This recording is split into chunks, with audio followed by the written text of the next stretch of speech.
Bismillahirrahmanirrahim. Assalamualaikum warahmatullahi wabarakatuh.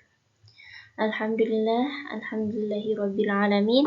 Wassalatu wassalamu ala asyrafil anbiya'i wal mursalin sayyidina wa maulana wa habibina wa syafi'ina Muhammadin wa ala alihi wa sahbihi ajma'in, amma ba'du. Baiklah, perkenalkan, nama saya Baik Miftahul Jannah. Saya adalah salah satu mahasiswa Universitas Islam Negeri Mataram dengan prodi Ilmu Al-Quran dan Tafsir semester 5 kelas D. Jadi di sini saya akan menjelaskan tugas UAS saya, yaitu MK Pemikiran Hadis Orientalis. Mungkin bagi sebagian kita sudah sangat lumrah atau sering mendengar kata orientalis ini. Akan tetapi, akan lebih baiknya kalau kita merefresh kembali apa sih yang dimaksud atau pengertian dari orientalis. Jadi orientalis adalah sebutan bagi orang barat atau ilmuwan barat yang mengkaji dunia timur atau yang bisa kita bilang Islam.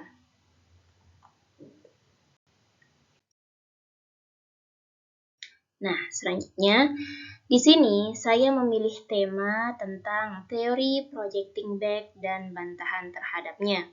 Jadi, teori projecting back ini adalah salah satu teori yang digunakan untuk mengkaji hadis, lebih tepatnya yaitu mengkaji pensanatan hadis. Teori ini dikemukakan oleh seorang ilmuwan barat yang bernama Joseph Scacchi. Nah, selanjutnya, teori ini nantinya akan dibantah langsung oleh seorang ilmuwan muslim, yaitu Muhammad Mustafa Al-A'zami. Untuk itu, sekarang kita akan membahas sedikit biografi dari Joseph Scacchi dan Muhammad Mustafa Al-A'zami. Nah, Joseph Scacchi ini lahir di Ratibor, yang dimana Ratibor ini dulu merupakan daerah bagian dari negara Jerman.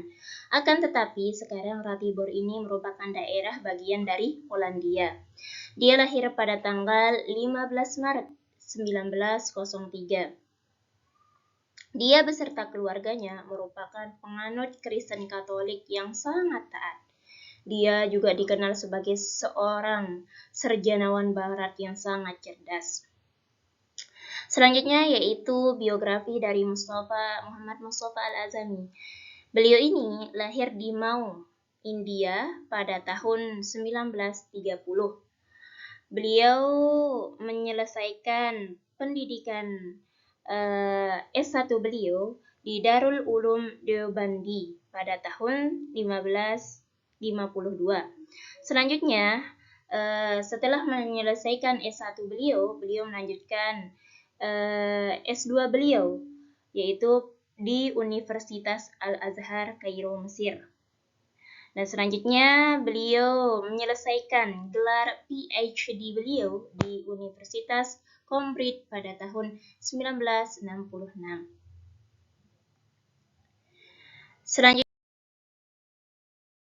di sini kita akan saya sendiri akan menjelaskan bagaimana sih dan apa sih yang dimaksud dengan teori projecting back dan bagaimana penerapannya dalam pengkajian hadis. Jadi teori projecting back ini sebagaimana yang sudah saya sebutkan pada awal tadi, dia mengomentari tentang pensanatan hadis. Teori ini juga dikenal dengan teori backward projection atau proyeksi ke belakang. Nah, gimana sih maksudnya teori proyeksi ke belakang ini? Teori ini menyatakan bahwa ulama pada abad kedua dan ketiga Hijriyah atau bisa kita bilang tabi'in itu menisbatkan pendapatnya kepada tokoh-tokoh sebelumnya, yaitu tokoh-tokoh terkenal pada masa sebelum dia, yaitu masa tabi'in, masa sahabat, dan lain-lain. Hingga sanad hadis tersebut seolah bersambung kepada Rasulullah SAW. Nah, Untuk lebih jelasnya, untuk lebih memahami teori ini, kita bisa melihat kerangka teori, kerangka sanad yang ada di samping ini. Nah, di sini ada kerangka sanad hadis yang dikeluarkan oleh Muhammad bin Ismail al-Bukhari, atau bisa kita kenal dengan Imam Bukhari. Nah, ini terdapat di dalam kitab Sahih beliau. Nah, Imam Bukhari dan teman-teman beliau yang merupakan mukharrij hadis pada masa itu atau sekitaran abad kedua dan ketiga Hijriah ini dianggap sebagai orang yang memalsukan hadis. Nah, dia dianggap sebagai di saat dia mengeluarkan suatu statement, nah dia sengaja menyandarkan hal tersebut kepada orang-orang sebelumnya atau menisbatkan apa yang dia katakan itu kepada orang-orang sebelumnya, masa-masa sebelumnya. Nah, di sini bisa kita lihat ya, dia menyandarkan kepada tabi'in sebelumnya, lalu kepada tabi'in langsung kepada para sahabat. Nah, para sahabat ini dia sandarkan kepada Rasulullah SAW. Dia sengaja menyandarkan hal ini kepada orang-orang yang terkenal pada masa tersebut. Nah, dengan tujuan apa? Menurut Joseph Scacchi ini, dengan tujuan supaya hadis tersebut memang tidak mungkin dibuat berbohong oleh orang-orang yang terkenal pada masa tersebut. Nah, akan tetapi teori tersebut dibantah oleh Muhammad Mustafa Al-Azami. Nah, beliau mengatakan, pertama, alasan beliau, Joseph Scacchi ini beliau nilai salah menggunakan kitab dalam meneliti hadis. Nah, menurut Al-Azami, Joseph dalam meneliti hadis kebanyakan menggunakan kitab fikih seperti Al-Muwatta dan Al-Um. Jadi menurut beliau, di saat kita menggunakan kitab fikih dalam mengkaji suatu hadis, tentunya di sana dicantumkan orang-orang yang tidak sikoh, hadis tersebut doib, dan lain sebagainya. Nah, menurut Mustafa Al-Azami, kalau kita mau meneliti suatu hadis, tentunya kita harus menggunakan kitab hadis seperti Al-Bukhari, Al-Muslim, dan sunan-sunan yang lain. Selanjutnya, alasan kedua beliau. Pada Tobaqot ketiga atau abad ketiga terdapat 20-30 perawi dalam suatu hadis.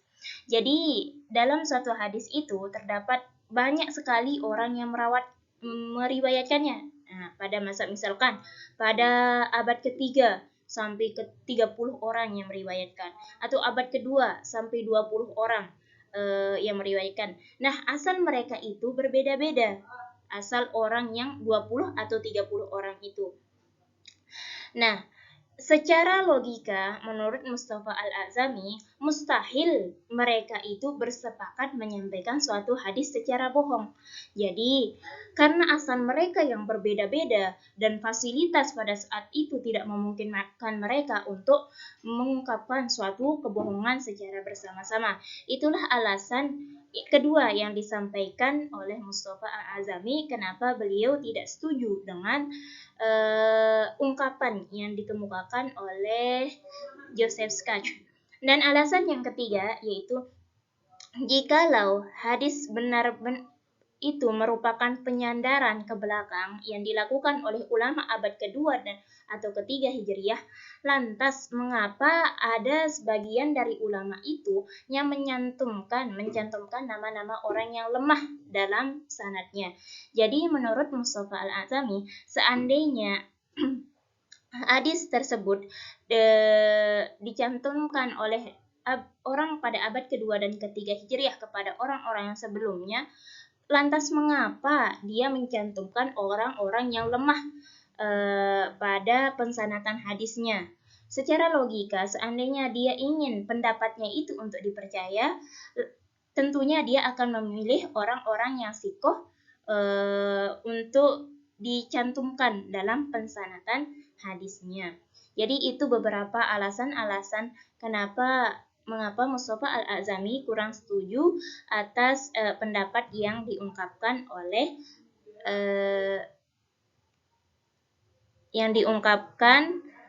oleh Joseph Skach.